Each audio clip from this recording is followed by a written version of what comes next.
What to do for a video today? Damn! Oh crap, I guess I'll do a 30k sub video. Yo, what's going on guys? Sekapoko here, bringing you another 7 Daily Sins Grand Cross video. For this week, going over, I guess, the 30,000 subscriber tier list. Cause y'all have been killing it lately, holy crap. I love you, you're amazing. Thank you for subscribing to the YouTube channel. Thank you for watching the videos for a very long time. Y'all awesome. Did not expect the channel to take off this well, so I'm doing this full time now. So yeah, I will continue to be awesome for you guys and get you guys the contents on YouTube. And of course, do it on Twitch every day. Except for Wednesdays, because that's where you farm family time. You know, farm that shit. For this video, we're going to be going over the SDSGC.GG database and talking about the changes to that database. I've been working with the database owner, JJ, constantly getting these updates for you guys so we can get them on a day-to-day as well as week-to-week basis. So we have all the updates, correct information for you guys. So if you do see errors, please let me know because I can just DM that shit right over. I do read about 90% of my YouTube comments going through this, guys, so thank you for all the comments. We usually do a comment list on Twitch. About 2 hours after a video comes out, I'll usually go through and read all the comments live on Twitch and just start going over the comments for you guys and answering some of your questions that you may have had. 5 to 7 hours after a video comes out, I'll do it again. But I digress, guys. Without further ado, let's go ahead and jump right into it.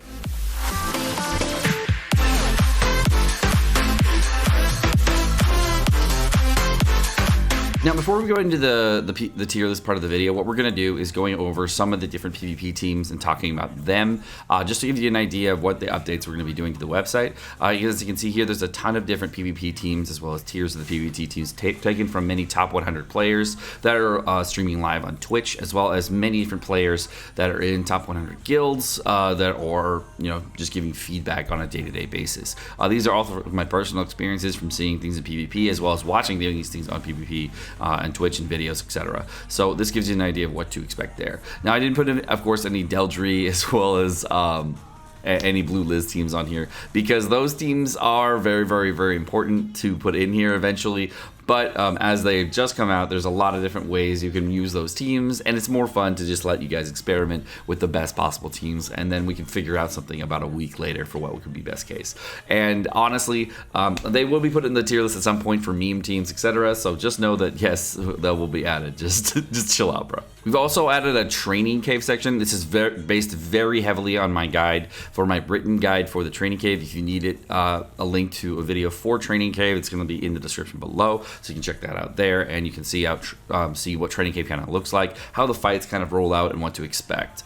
Going into the teams here, you can kind of see we also go over passives for each of the different fights that you can be fighting. And if these the reason I have not put out a how to prepare for training cave guide and all that stuff first is there's two different things you're going to need. First, you're going to need many different 6-star units as well as many different level 60 and 70 units all the way up to even 75 units. For training cave, the median CP you're going to need for fighting the hardest difficulty is 90,000 combat class. So I actually was grinding out a bunch of chalices this week, and I'm going to be grinding food today as well as some equipment grinding so I can get more awakening materials so I can actually do the training cave to max efficacy. So if you're going to be doing that and have stamina, I recommend doing that today as well. But there are many different fights in the training cave. There are a total of 12 fights, 3 of which are going to be based on the teams that you are currently using in the training cave, and the other 9 of which are going to be here. So if you ever want to know what the passives are in the fights, I believe they're updated here. I haven't fully checked through on if Gyps has taken everything from my guide or if he has just, you know, copy pasted them. So I'll have to go through and check all of these. If you guys find any errors, just let me know in the comment section down below if there's any errors on here. So if you didn't know, we also have updated the deathmatch teams a couple weeks ago, and this includes red demon teams, red demon slow teams, red demon damage, gray, crimson, etc. Gives you the best idea of what to expect for everything there. The difference for crimson demon, there of course are 2 different variants. So here you can see you can use demon Meliodas with Hellbrim or Gilthunder, and you can use Lizok with, of course, Hellbrim and Gilthunder, and everybody who's doing this, you can of course use Jericho. It's hit and miss to use Jericho for this kind of thing. For Grey Demon, I recommend using one of these 2 teams. By the way, if you are trying to do Grey Demon, please try to. If you don't have a very, very built out king, like a 6-star king with attack and crit damage gear, and you're built out with 60, 65, 70, and you have good equipment, then go for a king build. Otherwise, I recommend go with the support build because this will give your team some more efficacy in the fight. If you're running one support team and one DPS team, it's more than enough damage to clear the fight, and you usually can get it done in about 3 turns. We've also added final boss teams in here, so you guys, for the last little bit of final boss, you can have final boss farming teams as well as final boss clear teams. And this right here, you can see the replacement unit for Jillian is going to be Alioni. This is not a recommended unit. I currently, I've been as high as rank 9 officially, and then if you remove cheaters, for officially the people that actually were removed cheaters, the highest I was actually ranked was rank 6. Alioni is a very, very good unit to use here, but is extremely RNG dependent and is reliant on you having an Elaine with a very high ultimate level. So if you don't have those 2 things, I definitely don't recommend running an Elaine, an Alioni unless you have those 2 things done. And if you just wanted to farm in the extreme, of course, you can do it with Escanor, or whatever you want. And if you're trying to, a lot of people have asked me, hey, Sekapoko, can I clear hell with X team? And the answer is sure, probably. I don't fucking know. And why are you trying to clear hell? Because the whole point of final boss in hell is to dominate the literal fuck out of it. So don't try to clear hell. Try to dominate that shit with the best possible team. All right, so another thing that we got added to the database that I know all of you are gonna love, and I've been requesting this for a while, and I finally got, since we have the empirical data sheet for all the cosmetics and some of the future cosmetics, not all of them, but a lot of them, you're welcome, bitches! Who got this added to the database? This motherfucker! We finally got everything added, and you just took my thunder away, bro. So there's a ton of different cosmetics to add, by the way, guys. So just know that for a lot of these characters, we're adding them. We've added the Black Lane uniforms. There are going to be other cosmetics being added, but unfortunately, we don't have all the future cosmetics added because we were going to add in all the current cosmetics first. And once we get a chance to, of course, we're going to add in more different types of cosmetics to this. So if you guys do want to have all the cosmetics available for each of the characters for your teams, we've changed the layout of the database has changed. It's a little bit narrower now, and it's a little bit easier to see with less open space. And of course, we got the cosmetics here. So again, it also has, if you didn't know here, these are from Draw Heroes. These are from logins. You can see where you get these things. All the cosmetic lists of where to get them are on here as well. I hope you guys enjoy this change. There will be future cosmetics being added to this list as well, and they will of course be grayed out so you know that they are future cosmetics and where to obtain them. Alrighty guys, so we're gonna be going to the tier list and talk about that. So first on the list here, there's gonna be I think 2 errors I see. The first error that I'm gonna see is that Deldry should have been in the B tier. I don't know why she got put into C tier. I think that was an error of our miscommunication that that we had with Jibs. She should have been in B tier. And no, I guess it was just the one error. Is it? But that's the only error I saw. It was Deldry should have been in the B tier. All right, so let's start this for the original tier list we had from last month. You want to have the original last updated video version of the tier list. Go and check it up there. But we are updating this every week or every 2 weeks based on PvP teams, and we're actually doing this the week after a unit drops, not as a unit drops, just so we can get a little bit more data so you guys can have a more accurate representation. So as a unit drops, just know that this will be out of date because it will reflect the previous knowledge, and it's not going to be based on any other knowledge going forward until we collect more data, just so we have a more empirical, a better tier list for you guys. I mean, we can assume different things, and that's why you can, of course, get opinions from other people, and that will help you make more informed decisions. I'm going to go over the changes to the tier list and talking about what has changed. So the first major change is we're going to be moving Meliodas down to the C tier, and a lot of people will first say, "Nani? Dude, that Meliodas is so good." And then at the same time, you just think about it for 3 seconds and like say, oh, wait, did you use him for Final Boss King? The answer is no. When was the last time you used him? The answer is probably for Great Demon Hard or potentially for Story Mode in Hendrickson. And you could be using him for the more recent Story Mode if you wanted to. But going forward, Green Meliodas actually sees almost 0 use in the entire game. You'll actually use him as often as you would use these other units down here. And that's why he's going to be moving down. Green Meliodas was a unit that was thought to be on launch going to be a very good unit for Final Boss King, and as we saw, 0 final teams or 0 teams in general were using Green Meliodas. If I wanted to equate him to a unit, he's basically the best starter unit for JP, but definitely wasn't the best starter unit for Global, as the best starter unit for Global was definitely SSR Arthur, because Arthur was the unit that was going to last the longest. Then we're going to go here to Fat Kings. Those are going to stay here. All the different SSR units that we have here are the same as the last tier list. The other unit I'm going to go over today, I believe, for this tier list, for this tier, I'm going to go over I'll go over 2 more units for the C tier. First is going to be Elaine. Elaine is going to stay in the C tier. I've seen Elaine be used in Japanese PvP recently. I've seen her used in the past. And the main issue with Elaine and why she will stay in the C tier, it essentially just boils down to her substats and what her future viability is going to be. And as you can see, she has a moderate amount of HP here, but her pierce rate, resistance rate, regeneration, crit chance, crit damage, all that, and her crit resistance, crit defense, all of that is extremely low. That's as low as, say, a lot of different SR characters. So that's why Elaine is going to stay in the C tier. It's because her substats are very poor. Even though her passive is extremely good, her substats are very, very poor, so you'll never really use her on a main team. And typically, she's not even an optimal unit for a fairy team. And even with the new Gloxinia meta, when I did see her being used, it was really nice to see her used for lifesteal, some alt rollbacks, some D ranks. But she really wasn't a unit that was bringing a ton to the team. Next up, we're going to be with Deldry, who, of course, is going to be in the B tier, not the C tier, because that's a major issue. Deldry is a great unit for one thing and one thing only, and that's PvP.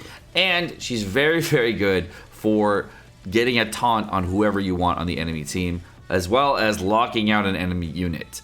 So those two things are very, very nice. The bad thing about Deldry is it removes basically one whole team slot on your entire team for a unit that you could be using for something else.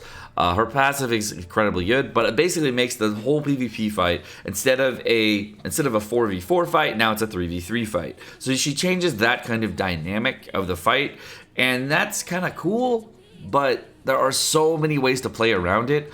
And I bet you once global players do figure out exactly how to play around it, they're not going to have any issues with any Deldrys. Next up, we have Arden. And Arden is, again, a very interesting unit. I was thinking about putting him in the B tier, but to be honest, I have never seen anyone use Arden to very, very well. And I've seen a lot of PvP videos with Arden, but I've never seen anyone use him well. And that's the issue. He has a very bad kit overall. And the only thing that people like about him is his passive as well as his ultimate animation. So I need some more data, bro. I have nothing. I know this character is really hilarious, but I have not seen anybody use him well and win a ton of fights with him.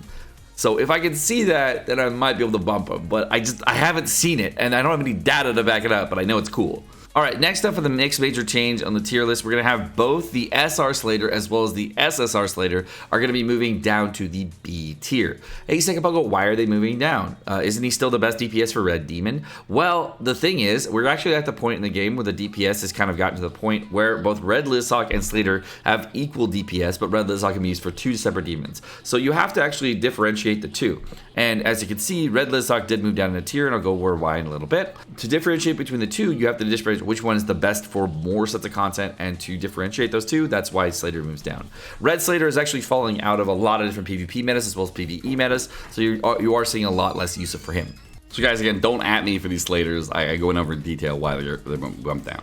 Okay, we've also added some grayed out units for possible unit releases that could come out, and these are just based on where the game is and what could be happening. And I hope this does add in some of the things. One of the DNs I didn't add in yet would be Green Deanne. I don't think she got added in, the giant one. But there's some of the future units that are going to be added to these tier lists, so you can actually kind of see where they might lie. And I did end up moving Blue Merlin down to the B tier because on release, she probably would have been A tier unit. Now that time has gone on, she definitely would be B tier.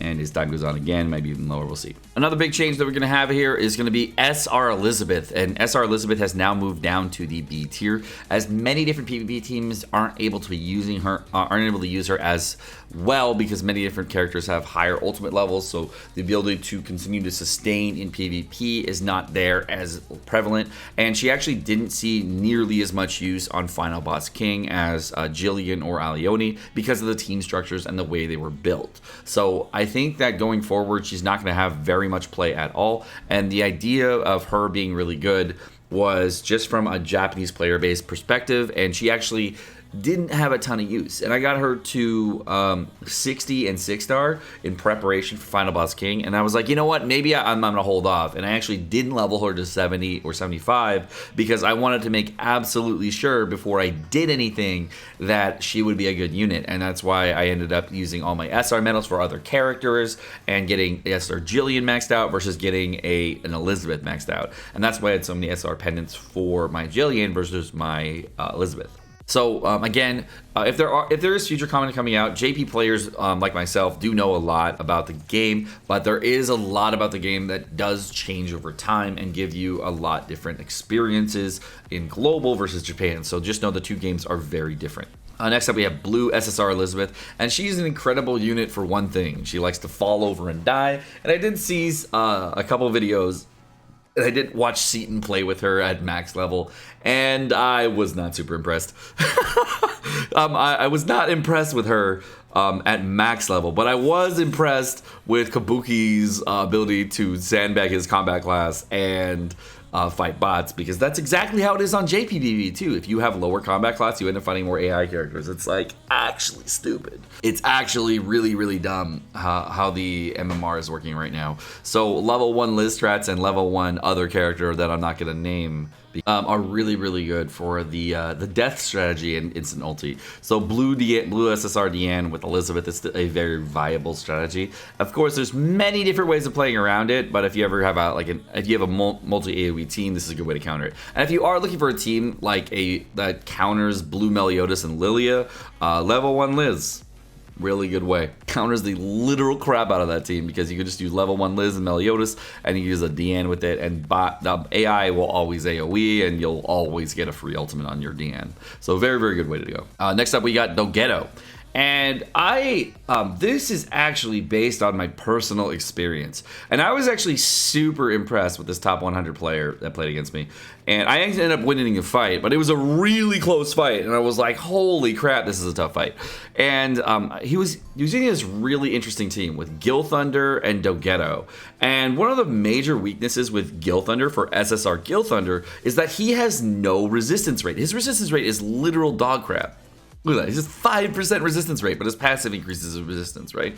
But he has 5% resistance, so it's actual shit. And because he has such low resistance, he's not a very tanky character. But what they ended up doing, because Dogetto came to the game so early in comparison to on JP, you were able to use Dogetto with SSR Gil Thunder, and I thought it was an incredible way to use the team. And he ended up using a Gother as well as a Green Merlin on the team, and the defense on the team was like, there was way more defense on Gothers, way more defense on Gil Thunder, and his Gil Thunder ulti was fully maxed, and I was like, oh, this is a really cool team. And I was really impressed with the way Dogetto was used. And Dogetto is actually a very, very strong character in PvP because he's able to lock out your ability to increase ultimate charge. And see how Dogetto was a backline unit, and once I killed Merlin, I had to deal with the pressure from Dogetto, making it so I couldn't use ultimates on certain characters. It was actually a very powerful thing.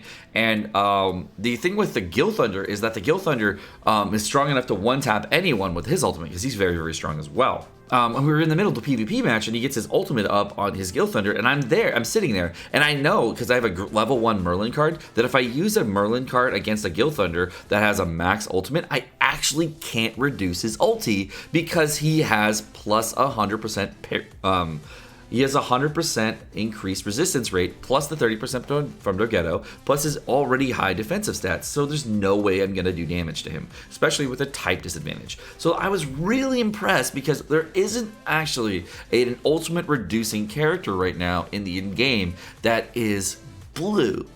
And the only thing that I could think about using to damage this character would be like red SR Bond, and I was trying to figure out other characters that you could use for reducing ultimate, and I couldn't figure out one of them. The only thing I can think of is using like a blue Bond to like ultimate kill him, but like that's the only thing that you could think of to actually stop him. So he might actually be a lot better for the next couple of weeks going forward. And if you are looking to try out a different team and you wanted to use a lot of Gil Thunder dupes, and you want to try out Dogetto because you have a lot of Dogetto dupes, that's actually a viable team, and I had a lot of trouble with it even though I ended up winning. The next unit on the list is going to be blue Matrona Deanne, and this unit I do want to go over a little bit. And I did see Seaton's video with this character, and the reason I'm going to keep her in D tier is because of her ability to do burst damage. And since there's a lot of Merlins in PvP right now, this would be very, very good against the mono red teams that are using Merlin, or different ult rush teams that are using Merlin, whatever it may be. And Matrona Diane actually doesn't do well against those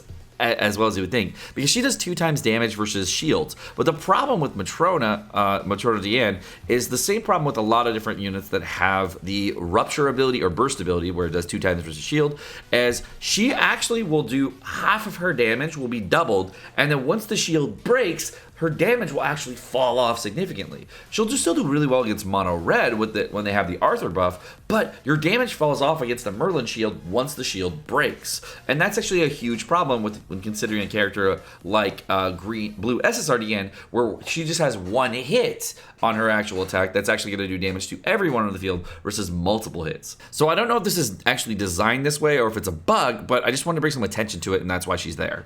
Next up, we have Death Pierce. I was considering moving to A tier, no cap. Death Pierce is very, very good right now. He's actually much stronger than I anticipated right now.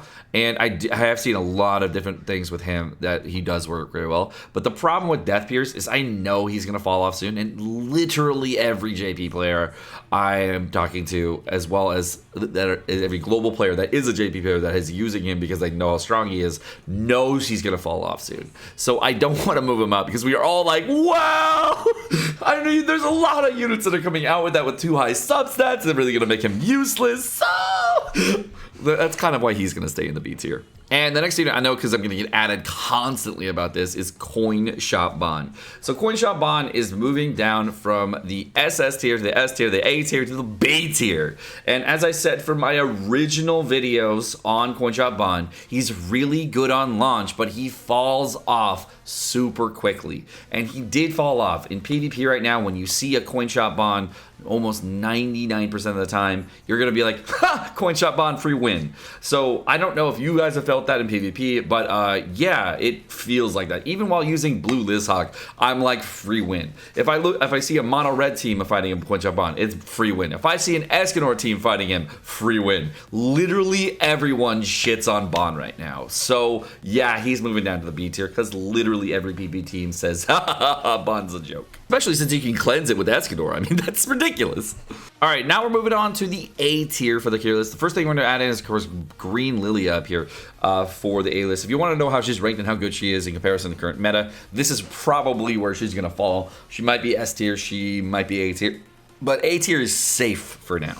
If you were comparing her to Gilthunder, I would say Gilthunder overall has more efficacy in just PvE and PvP, but that's why Green Lily is going to be here, because if between the two, they're about the same in PvP. Next up, we're going to talk about Red SSR Lizhawk, and she's going to Red SSR Lizhawk and Green SR Lizhawk are going to be moving down from the S tier. And the reason they're moving down from the S tier is because the ability to farm things with Green Lizhawk right now is not as needed as the ability to farm things with Blue Gila. But Blue Gila is only good for Red Book farming, whereas Green Lizhawk is good for farming everything else. So to put that on a more level playing field, what I've done is lowered the ranking of SR Lizhawk. So guys, F's in chat for your SR Lizhawks. She is still amazing. She's going to be good going forward. And if you don't end up pulling Demon Meliodas, you can use Hauser, Green Lizhawk, and of course Blue Lilia. And that's still an amazing farming team. Definitely top tier. So definitely F's in chat for your Lizhawks. But still go there. And I've moved all raid DPS from S tier down to A tier at this point. And I didn't want to distinguish Red Lizhawk versus every other DPS in the game for raid DPS, and I thought that would be the perfect place for her, because raid DPS being an A tier, that's what they're good for. You use them all the time. They're great units. Definitely keep them there, but you're not going to use them too much outside of that content. Gallon staying in the A tier, because I think we can all agree where Gallon is at. He was good, and then now he's like, well, you can use him, but do you want to? Because there's better units. So you can use him. It's kind of the same thing as Blue Deanne, where if you did max out that ultimate in the unit, or you did like invest in a Gallon heavily, they are good units to use in PvP now, but there are a lot of counter comps out there, a lot of better teams. So we'll see in the next 2 to 3 weeks where they're going to fall out. I think Blue Liz would also be an interesting character to run with Gallon, because if he gets his ultimate up, you fucking GG the enemy team. So that would also be kind of an interesting thing to see. Plus, you know, if you use, well, Gallon, Lizhawk, and Deanne, you can wipe enemy teams, and you can just use Gallon to make sure you pressure them to get one ultimate. So you don't even have to use Gallon abilities. You can just, like, ultimate one character, kill them, and just bop with your ability, you know? Next up, we have Green Matrona Deanne adding to the A tier. Once she gets added to PvP, you'll understand how strong she is. She is so fucking annoying. Until we get Blue Lilia into the game, she is so fucking annoying. So if you are looking for a character that's super toxic in PvP and does very well and tanks enemy stuff, she's awesome. Characters that do very well against her are Gowther and Escanor, but if you don't have both of those characters or a level 2 Escanor to cleanse off Deanne's bullshit, oh my god, is she toxic. Next up, just to recognize how strong this character is, I believe we kept this character in the S tier. Even against Escanor comps, she's going to, of course, do very, very well. And I think this is a good spot for her for right now. I actually have been bringing her to PvP consistently this week, and I'm maintaining a very high win rate, so I'm hoping that she'll stay here. The only time I'm losing is when the enemy gets high RNG, and they get, like, level 3 Escanor abilities back-to-back. In that case, I'm just like, well, what am I going to do? How do you beat somebody that gets 2 level 3 Escanors back-to-back? What are you going to do? Pretty sure that always wins. It's the same as someone on Kingbrim when they get like 5 Petrifies in a row, you know? What are you going to do? Right. Then for the SS tier, of course, we're going to have Escanor. You got added to it.